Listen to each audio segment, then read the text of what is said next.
साथियों, प्रणाम, आदाब, नमस्कार।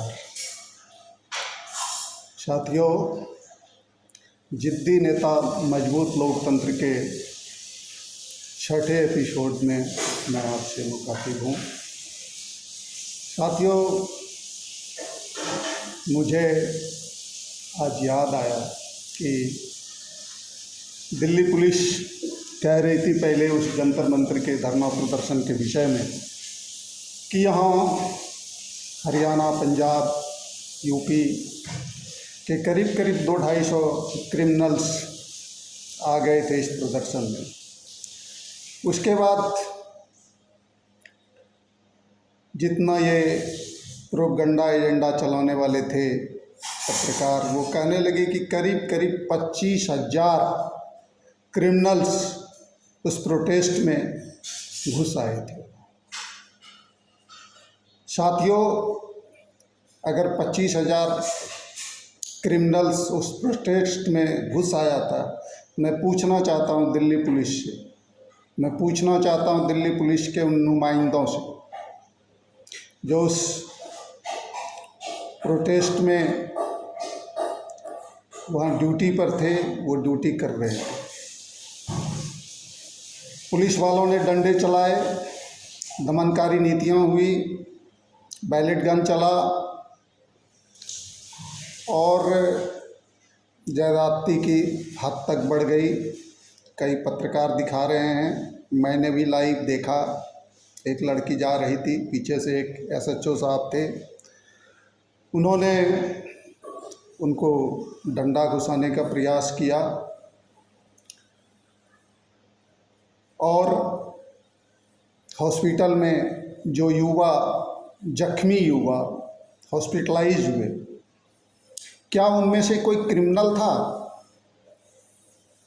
अगर उस प्रोटेस्ट में क्रिमिनल घुस आए थे तो पुलिस बताए, सरकार बताए कि क्या एक भी क्रिमिनल्स उस हॉस्पिटल में थे जहाँ की बच्चों का इलाज हो रहा था, जहाँ घायल बच्चे भर्ती थे, उसमें कोई क्रिमिनल था?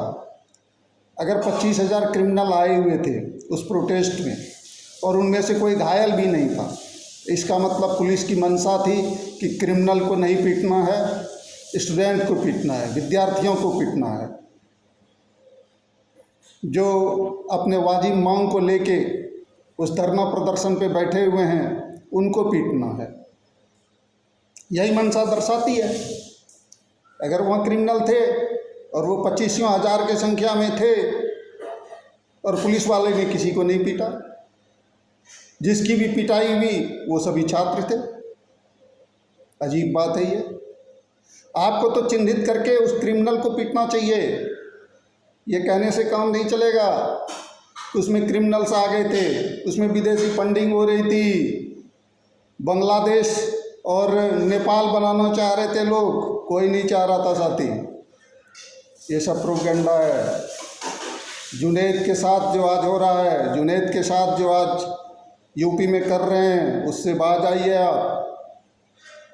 मैं किसी उपद्रवी के फेवर में नहीं हूँ, मैं किसी भी उपद्रवी को प्रोटेक्ट नहीं करना चाहता हूँ, पर जुनैद असली आदमी था। अगर उसके ऊपर देशद्रोह का कोई मुकदमा है, अगर इन्वेस्टिगेशन में कोई भी देशद्रोह के कार्य में वो पाया गया है या किसी भी तरह के आतंकवादी गतिविधि में उसका हाथ है, तब तो आप उसको अरेस्ट कर सकते हैं, उसको आप डिटेन कर सकते हैं, उसको आप पकड़ सकते हैं, उसके परिवार के लोगों को पकड़ सकते हैं। लेकिन उसने कुछ नहीं किया है।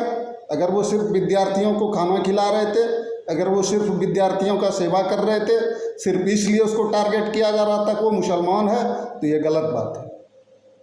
हिंदू, मुस्लिम, सिख, ईसाई आपस में सब भाई भाई, सभी का ये देश है।